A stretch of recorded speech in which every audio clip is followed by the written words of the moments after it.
Des forces que j'ai retenues, c'est qu'il y a une nouvelle orientation stratégique pour ceux qui devraient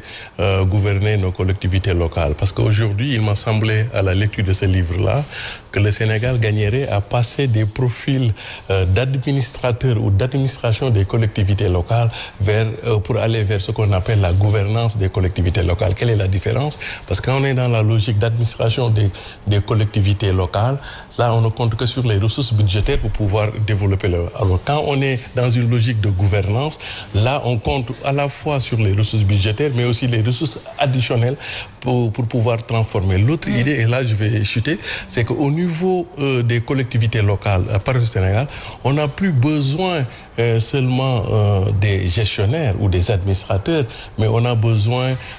des transformateurs et voire même des transformateurs. En tout cas, le livre en renseigne beaucoup pour ce qui devrait être. On aura peut-être l'occasion de revenir sur ce livre assez intéressant. Merci beaucoup, Sidi. Absolument. waaw ci li kilifa diine yi wax daanaka ñu wax ko Tivaouane wax ko Medina Baye wax ko Touba loolu kilifa diine yi di mës a wax en réalité ci Sénégal xam nga démb maa ngi koy wax gars yi bàyyiwuñ ci xel soxna Yacine Sénégal bokk na ci ñetti dëkk yi nga xam ne sunu borom moo ko téyel loxoom moom ci ñetti dëkk yooyu démb rek maa ngi koy wax mooy Makkatal Mukarrama Jérusalem ak Sénégal yooyu ay dëkk la yoo xam ni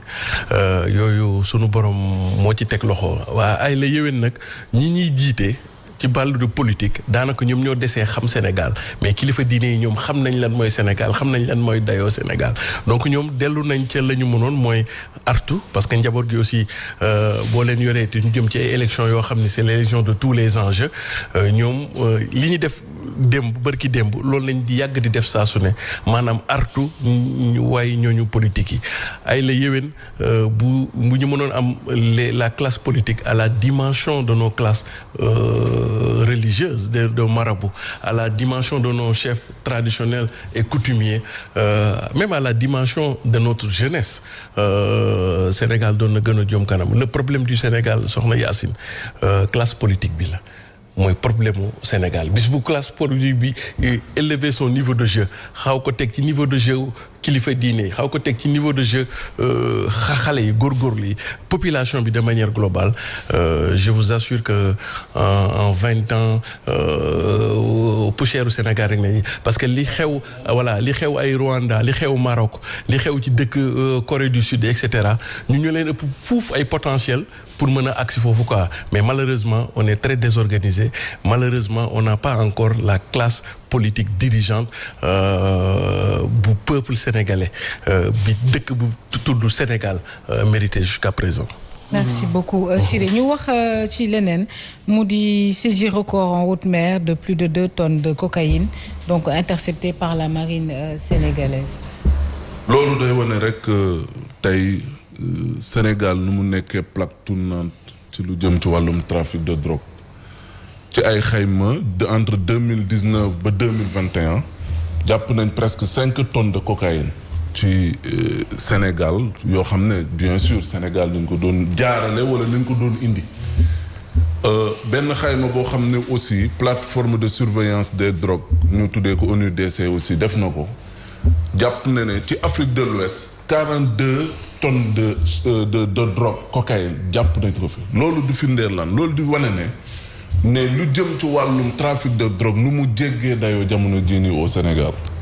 la preuve Sénégal bu ñu ko doon noté sax 4e place la nekkoon par rapport ak justement ce trafic là cette activité intense de trafic de drogue tey Sénégal mi ngi ci 2e place donc pour wane ne fu mu nekk nii nu ñu xalaatee ne jaayum drogue ak trafic de drogue bi au Sénégal gën na jéggi dayoo tey jii nii loolu lu koy gën a indi moo di ne insuffisance de moyens yu ñu am par rapport ak justement surveillance bu ñu war a mën a am que ça soit en haute mer parce que drogue yu ci ëpp day jaaree ci fi nga xam ne moom mooy géej gi pour peut-être transiter Dakar ni ñu koy waxee pour dem ci yeneen dëkk beneen bi di jafe-jafe yi nga xam ne yenn dëkk yi ñu wër tamit am nañ ko Mali bu dee jax-jaxe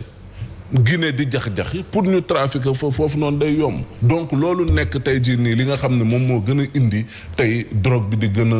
jëm kanam ba pare beneen phénomène bi nga xam ne moom moo ci gën a doy waar moo di ne boo xoolee diggante Sénégal ak Gambie pratiquement trafic bi tamit dafa dox de telle sorte que da nga naan déedéet c'est pas possible lii mënul nekk parce que boo xoolee douane ëpp lu bëri la muy jàpp ci diggante frontière u Sénégal ak Gambie lay doon boo ñëwee ci lu jëm ci wàllum coupe de bois yi diggante Sénégal ak Gambie lay doon donc loolu war a indi tey suñu kilifa yi ñu war a réfléchir xool yan moyen nañu war a mën a am approprié par rapport ak justement cette lutte contre ce trafic illicite de drogue bi nga xam ne deful lu dul indi ay jëye ci Sénégal. Peut-être un problème encore une fois. Oui, il faudra renforcer peut-être les moyens yi nga xam ne mooy permettre surveillance bi ñu di ko mën a amal en temps ak fu mu mënti doon doter leen aussi des moyens yoo xamante ni appropriés yu leen mën a permettre ak nu mu mënti demee ak ku mu mënti doon ñu mën la mettre la main que ça soit en haute mer que ça soit également ci fi nga xam ne les cargaisons là fa nañuy arraisonner. Peut-être que ce n'est que la partie visible de l'iceberg. Justement Yacine et puis sànq yéen ngi wax ci wàllu moyens je pense que stratégie bi ñu teg moo ngi porter ses fruits du moment que à chaque fois ñu ngi annoncé ne ay tonnes la ñuy teg loxo moo xam marine nationale wala douane OCRTIS lu mu ci manti doon ñi ngi teg loxo la nga xam ne mi ngi jéem a jaar fii ci Sénégal te nag buñ fàtte ne lii nga xam ne moom la ñu jàpp nii Gambie la bawoo doon dem Guinée Bissau donc Sénégal la jaar Sénégal yoon la ñu ko def pour jaay li nga xam ne moom mooy drogue bi xanaa peut-être comme ni nga ko waxee li nga xam ne jàpp nañu ko ndax lépp la ñuy lakk ndax am na luy dugg ci am na lu nga xam ne day des si ñi nga xam ne ñoo koy jëfandikoo peut-être loolu moom moo jara topp ndax nag bu ñu fàttalikoo sa port fii tegoon nañ fi loxo benn quantité bu importante bu nga xam ne drogue la ñu jékki-jékki ñu ne am na partie bu si manqué mais li si manqué fu mu dugg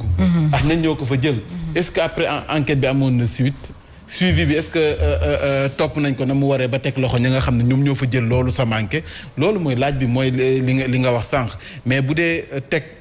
maanaam teg loxo moyens yi ñu teg ngir xeex wàllum drogue bi je pense que